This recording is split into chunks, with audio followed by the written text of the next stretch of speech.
All right, everybody, let me go ahead and share my screen with you. I'll share everything with you guys. Give me just 1 second. Okay, so you guys should be able to see my screen. Let me get my packet pulled up. Okay, here it is. All right, first of all, now that that's taken care of, um, good morning, good afternoon, good evening, whenever you are going to watch this video. I am Mr. Wheeler, a teacher at Dutch Row Elementary School. I teach third grade. Thank you everybody so much for watching these videos. Everybody's going through a lot. Everybody's dealing with a lot.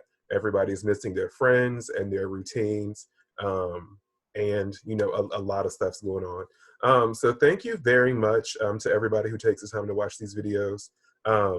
Thank you to everyone who is still taking their learning seriously, because friends, it's hard right now. It's really, really hard. So thank you, thank you, thank you, thank you, everybody.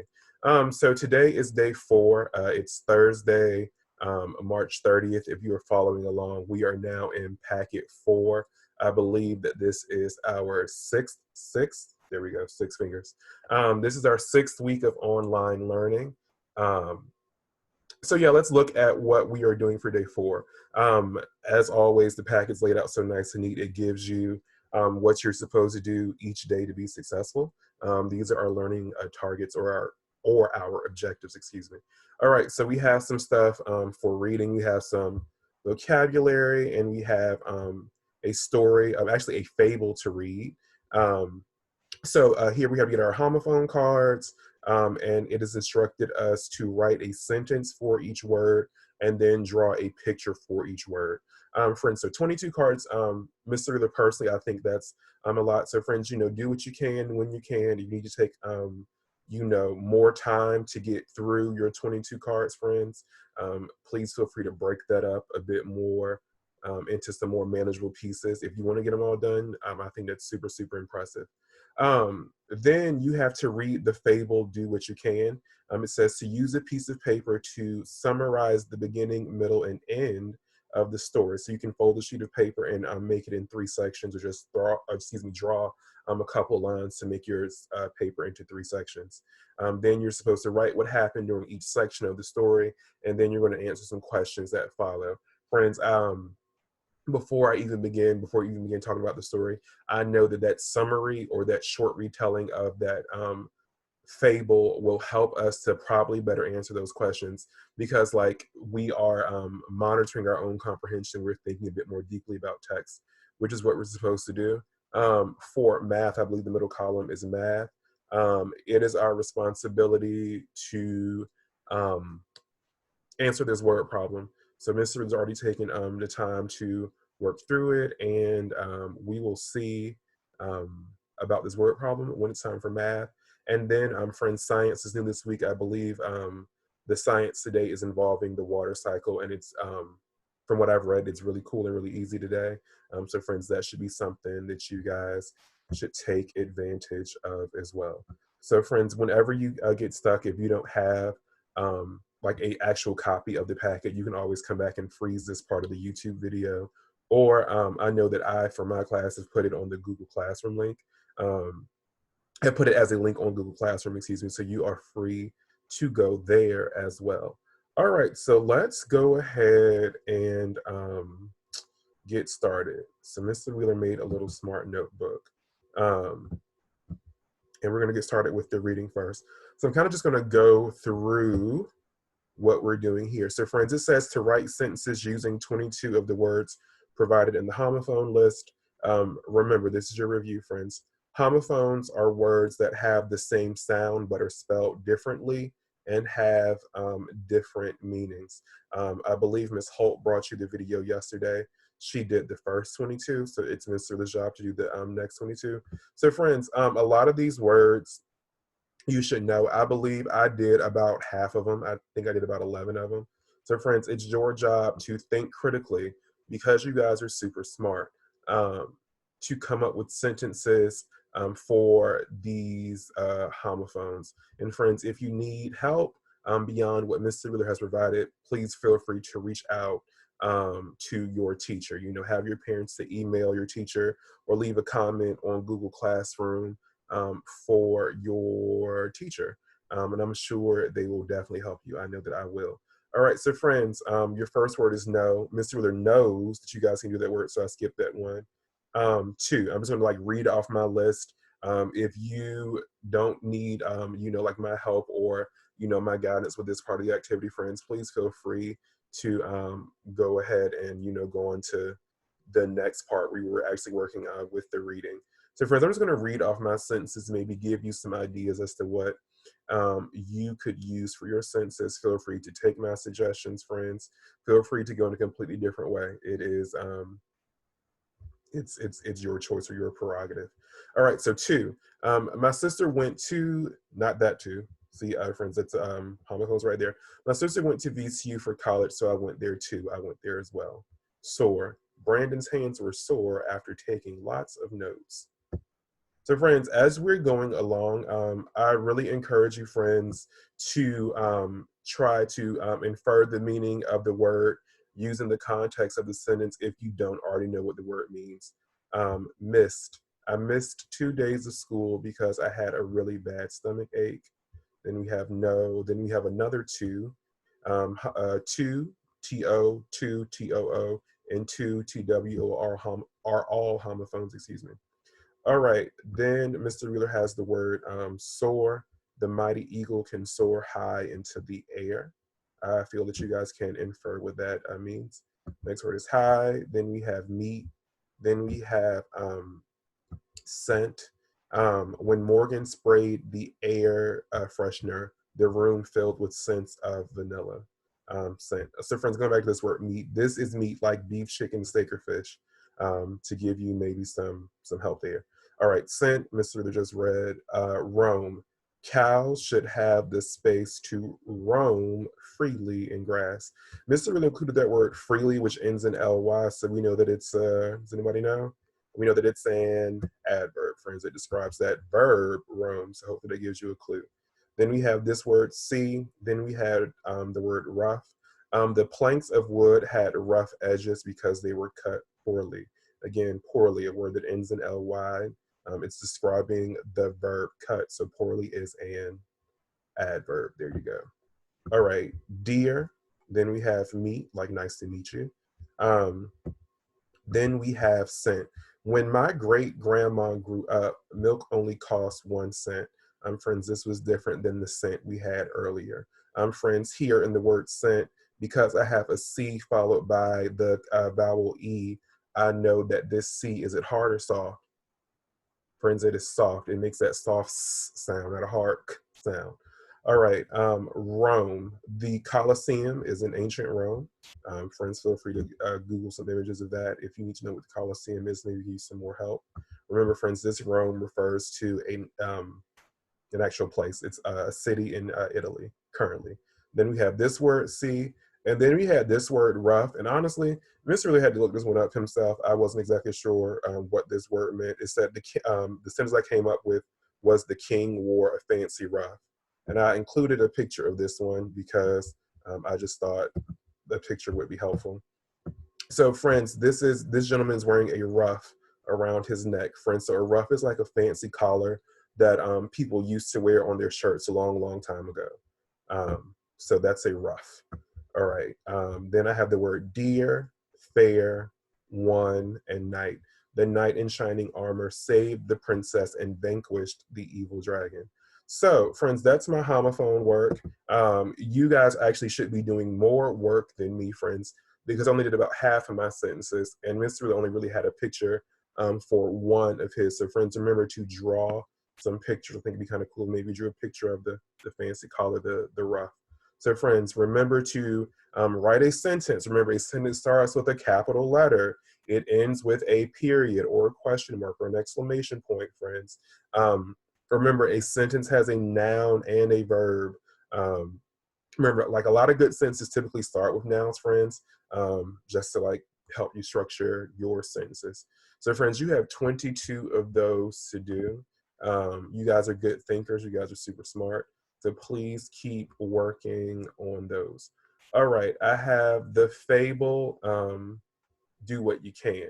All right, so that's next. It says use a piece of paper and summarize the beginning, middle, and end of a story. And then it gives some instructions about folding and labeling.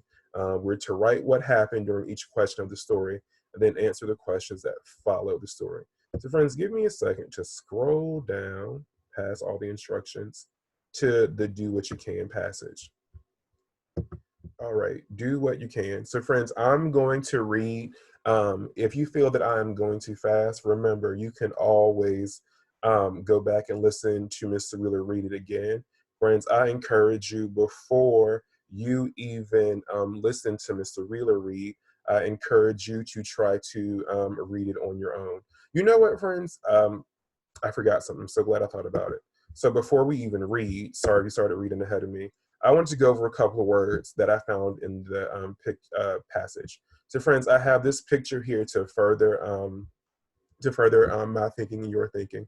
So, friends, I believe this a piece of equipment is called a harrow, and it's a piece of farm equipment that can be used to break up clumps of dirt, remove weeds and cover an area with seeds. So, friends, a harrow can be a noun, like it can be this thing, but it can also be a verb. You can harrow a piece of land in the same way that a rake is a piece of farm equipment, but you can also rake leaves. So, friends, harrow is both a noun and a verb. I believe the passage is going to use it as a verb. I believe a farmer is going to harrow. All right. Wither, this was another word I thought was important. Wither means to become weak or to dry and shrivel up, friends. Oftentimes, plants wither. The passage refers to corn stalks, friends. So this is a drawing or an illustration of a corn stalk, friends, and it's an actual photograph of corn growing in stalks. All right, and then Mr. Lee wrote this in here to help me remember something. So, friends, this word here that I'm pointing to with my mouse, friends, Mr. Lee wants to think of this word as either a tiger or a camel word. Friends, if a word is a tiger word, that means that first vowel sound is going to be um, it's going to be long. If the word is a camel word, that means the first vowel sound is going to be short. So, friends, when you come across a word that follows this pattern, that V C V C pattern, friends, and you're not sure what it is, friends, try to like tiger it or camel it. So, friends, you divide the word and you think about how are you going to say it. So, friends, if this word, this RIPEN word, if it is a tiger word, Mr. Really knows that the first vowel sound is going to be open. So this would be ripen. If it's closed, if the first syllable is closed, it's going to be ripping. So, friends, I've really not heard ripping as a word. I've heard ripping as a word, but I haven't heard ripping as a word.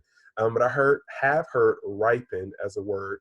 And friends, I know that if I remove this N, this E makes this I silent, and this word is ripe. So I put that N on the word, and now it becomes a two-syllable word, and this word is now ripen, where the first syllable is open, and the second syllable is closed. Friends, and ripen means to become ready for eating. Typically, fruits and vegetables ripen. All right, so friends, that's kind of the vocabulary that I wanted to review before we even read the passage to hopefully help you understand a bit better once or when we read. Which is going to be right now. All right, so now going back to my passage, my title is Do What You Can. Remember, if I'm going too fast, friends, please, stop the video. And pause if you need to, and go back and rewind it and listen to it multiple times if you need more assistance. All right, so do what you can. There once was a farmer who had a large field of corn.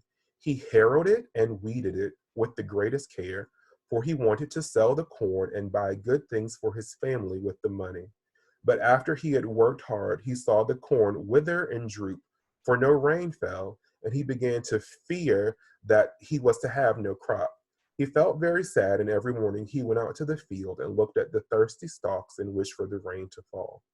One day, as he stood looking up at the sky, two little raindrops saw him. And one said to the other, "Look at that farmer. I feel very sorry for him. He took such pains with his field of corn, and now it is drying up. I wish I might help him." "Yes," said the other, "but you are only a little raindrop. What can you do? You can't wet even one hill." "Well," said the first, "I know to be sure I cannot do much, but perhaps I can cheer the farmer a little, and I am going to do my best. I'll go to the field to show my goodwill. If I can't do anything more, here I go." The first raindrop, let me scoot up. The first raindrop had no sooner started for the field than the second one said, "Well, if you really insist upon going, I think I will go too. Here I come." And down went the raindrops. One came pat on the farmer's nose, and one fell on a thirsty stalk of corn. "Dear me," said the farmer, "what's that? A raindrop? Where did it come from? I do believe we shall have a shower." By this time, a great many raindrops had come together to see what all the commotion was about.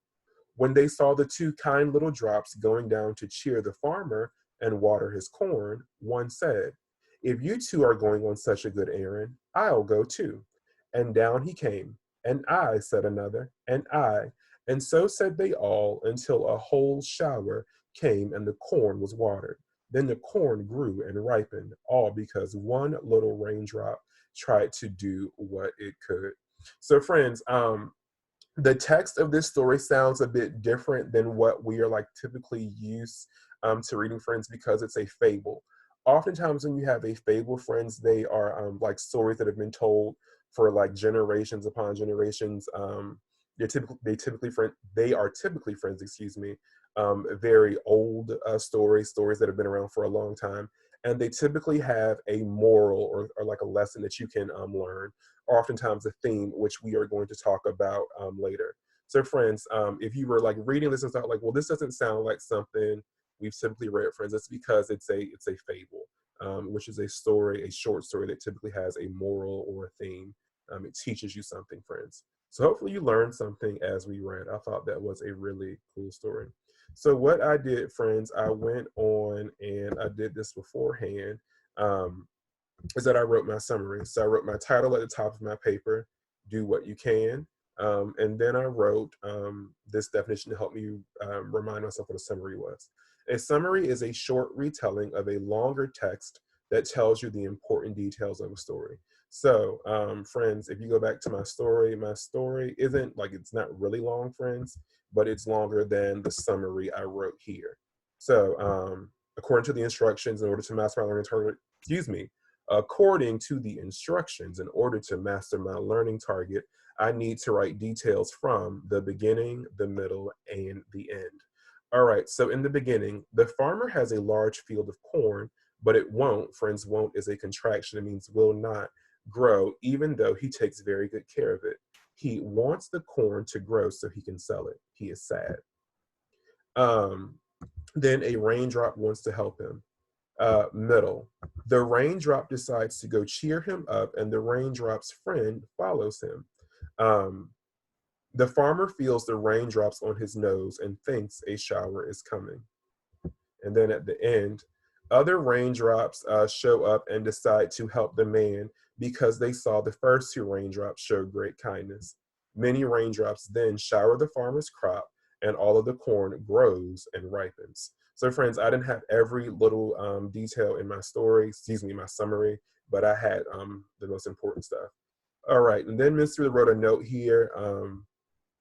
That I needed so that I can answer these questions to the best of my ability. So, friends, I wrote the theme is a central idea or a message that the author does not tell the reader. It often has to be inferred. Um, like, there's like themes and stories like, tell the truth, like in what's the story, friends? I lost my thought. The Boy Who Cried Wolf. Thank you. Like, tell the truth, be honest.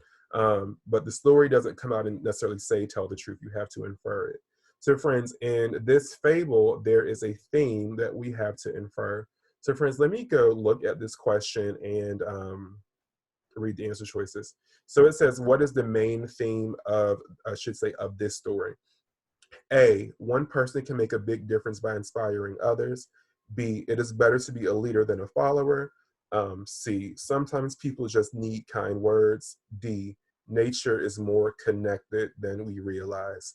So, friends, as I was going through these answer choices, this is first of all, I think it's a very hard question. I think it's a very good question, friends, and I think it's very easy to get confused by this kind of question, friends, because essentially there can be more than one correct answer when inferring a theme. So, friends, you have to think about which one is probably the best. So, friends, I'm going to go through the answer choices again and think.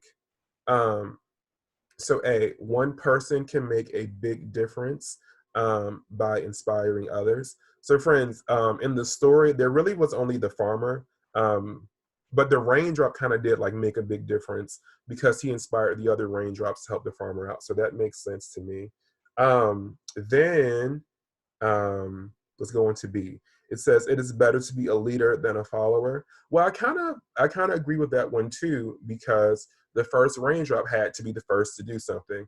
The first raindrop, decided to be kind and help the farmer out. So I do think that it's sometimes better to be a leader than a follower. But all the other raindrops followed and helped the farmer as well. So friends, it seemed like being a follower in this case was kind of a good thing. All right. C. Sometimes people just need kind words. So, friends, when I think about the passage, I don't remember the raindrop really saying anything kind to the farmer. I could be wrong. Go back and let me know. But friends, I remember the raindrops had some kind actions. So maybe if this is that sometimes people just need kind actions, I would really think that was a good choice. And D, nature is more connected than we realize. So, friends, I think that's kind of a fancy, cool statement. And I think it kind of relates here because the rain did help the corn to grow. But if we only think about like the rain and the corn, we're leaving out the farmer, who is a kind of like central part of the story. So I don't necessarily think that that's the best thing either. So it's coming down between A and B. And friends, like honestly, Mr. Wheeler really doesn't know. Um, if I think about what I would pick, honestly, I would pick A, because I thought that because the raindrop just decided to be unique and decided to take that first step, he inspired a lot of other people, and they made a big difference. The farmer is now able to buy things and provide for his family because of the difference that that one raindrop made. So, friends, I think that's my answer. If you disagree, friends, please feel free to email me or to email your teacher, excuse me, or yes, to email your teacher. Have a conversation with your parent about that one. Friends, if I'm wrong, I'm wrong. Mr. likes to think that he's smart, but I make mistakes too. Um, all right. Question 2. Why does the first raindrop decide to drop down to the field? A, the raindrop wants to help in any way it can. B, the raindrop believes it can water the field by itself. C, the raindrop hopes other raindrops will join it. And D, the raindrop is curious to learn more about the farmer. A seems like it makes sense. The raindrop does want to kind of like help the farmer because the raindrop notices that the farmer is sad. B does not make sense because Mr. Wheeler read directly in the passage. The raindrop said, like, I know that I can't really make but so much of a difference by myself. So I don't think that B is the best answer. The raindrop knows it's just one little raindrop. C, the raindrop hopes other raindrops will join it. Friends, that raindrop did not worry about what the other raindrops thought. That raindrop thought about itself and what it could do and decided to do the best that it could. So, friends, the raindrop really wasn't worried about the other raindrops. The raindrop was a true leader, which brings you back to that first question. So, friends, maybe the answer is B. Mr. Who doesn't know. All right. So, back to question 2. I don't think C is a good answer either. Friends, indeed, the raindrop is curious to learn more about the farmer. Well, the raindrop was kind of like, observing the farmer, was kind of learning a lot about the farmer. Um, I think the raindrop really went down there more so to like cheer up the farmer. So I don't think the raindrop was really curious. So, friends, I think the best answer for this question is A. I'm a bit more confident with question 2 than I am question 1. Friends, feel free to argue about what you think the best answer is for question 1. I think that's a super hard question. If you don't think so, friends, that's your opinion, but Mr. thinks that's a hard one. All right, so friends, that is reading, I believe, for today. Let me scroll back up and see. Day 4. All right, so friends, yeah, we did our homophone stuff here. Then we had to read the fable, do what you can, and then you had to answer the questions. And Mr. Wheeler is still confused about those questions. So friends, go back and double check behind me. This is just a guide, friends. All right, let's go into our math.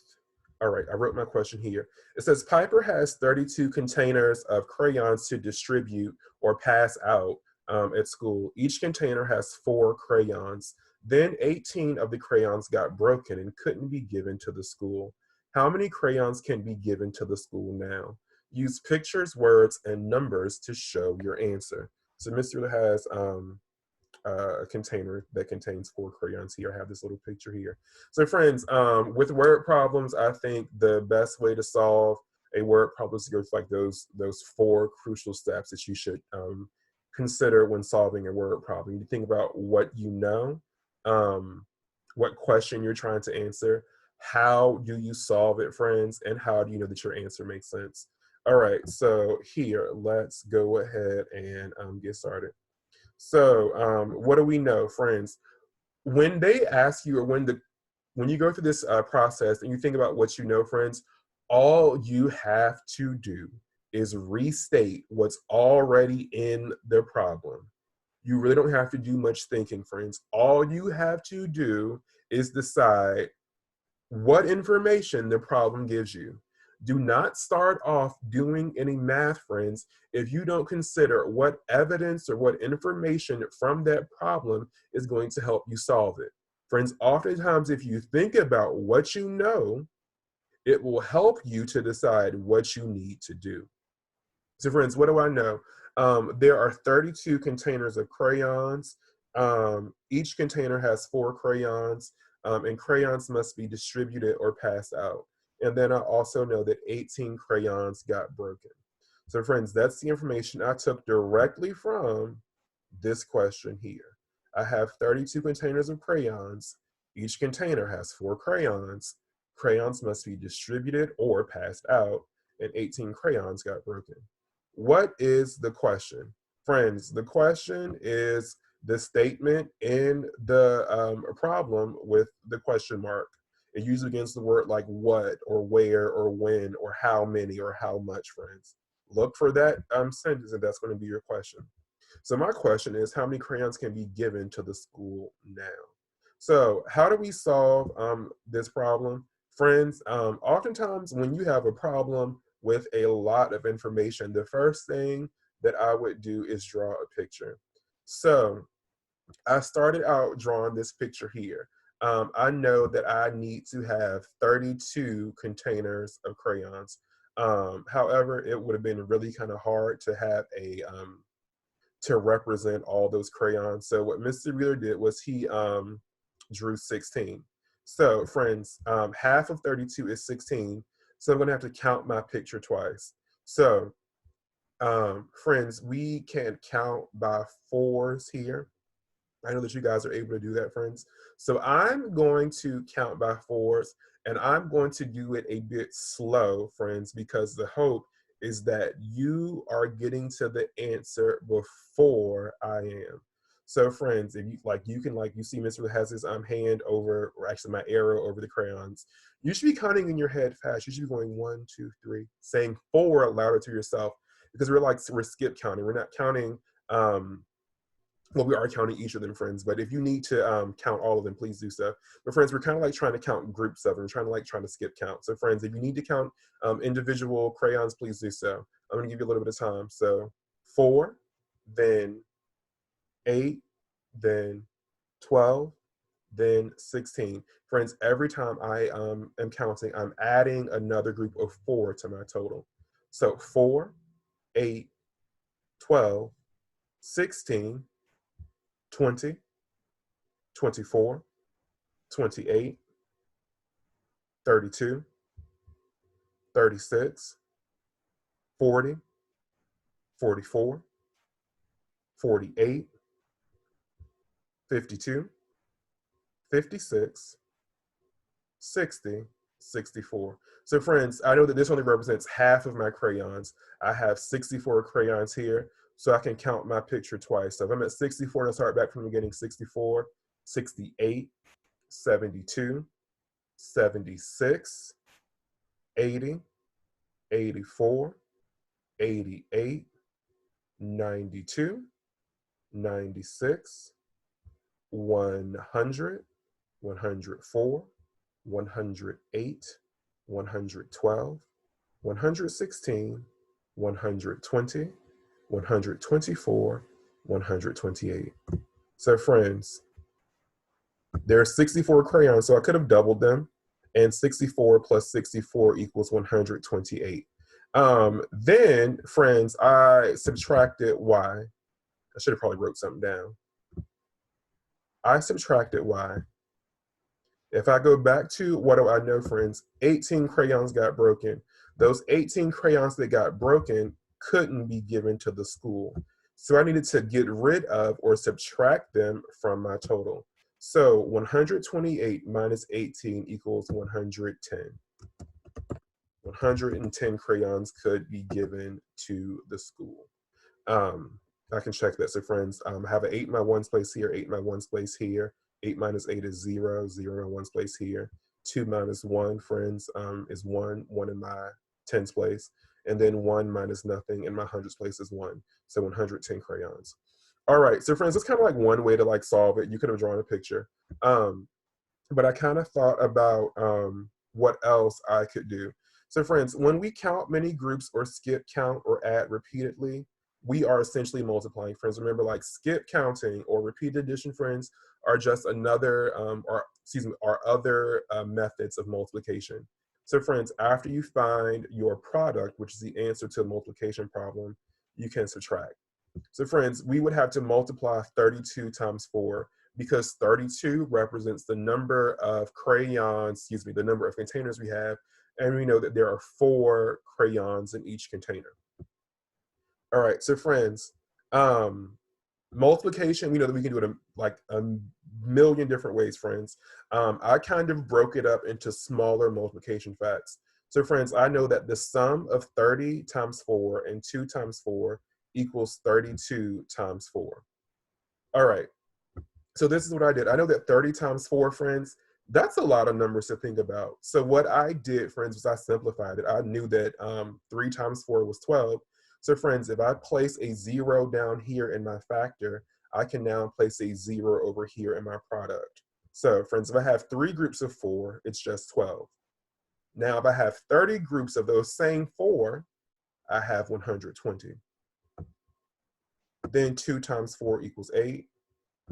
So 32 times 4 equals 128. Friends, 128 minus 18 equals 110. So friends, that's how I solved the problem. And how do we know, friends? I really like what I did for the how do we know, because there's like another way that you could have solved the problem that I didn't draw up here earlier. So friends, how do you know? So I kind of worked backwards. So if I ended up with 110, because I subtracted 128 from, sorry, if I subtracted 18 from 128, I can now go here and add. So 110 plus 18 gives me 128. So friends, I multiplied 32 times 4 to get 128.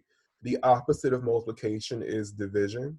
So friends, 128 divided into 4 equal groups gave me 32. Friends, I don't think it would have made any sense for Mr. Wheeler to draw 32 equal groups. I want to work harder, not smarter. So I drew 4 equal groups, and I passed out tens and ones. You also could have used this way to multiply to find your answer. So friends, in each group I have 10, 20, 30, 31, 32. 2 groups is 64. And 4 groups is 128. It consists of 12 tens and 8 ones. So friends, that's how I solved my math problem for today. Hopefully I went slow enough for you guys. Please feel free to rewind the video and go back to where you got lost if you need additional help, or email your teacher.